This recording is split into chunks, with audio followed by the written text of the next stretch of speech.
আমার মনে হচ্ছে আমি একটা ভুল ডিরেকশনে যাচ্ছি। তাহলে রাইট ডিরেকশনটা কি? বাংলাদেশের অন্যতম বিতর্কিত নাম আজমেরী হক বাঁধন।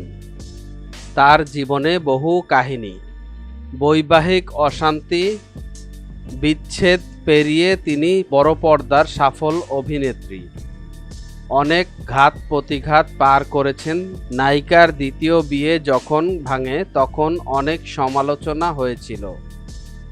বাঁধনের চরিত্র নিয়ে প্রশ্ন তুলেছিল দর্শকরা একাংশ।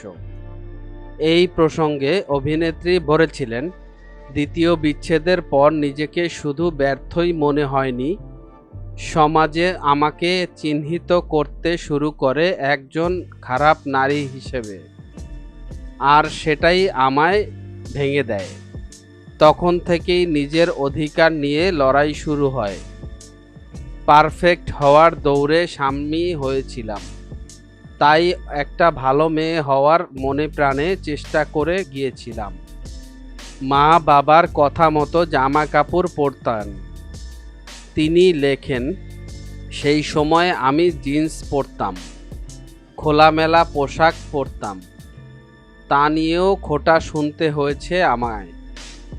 এক বন্ধুর উদাহরণ দিয়ে বাঁধন লেখেন, একদিন এক বন্ধু ফোন করে বলল, তুমি কত সুন্দর করে কথা বলো, এত ভালো কাজ করছো, কিন্তু তোমার আর একটু ঢেকে পোশাক পরা উচিত।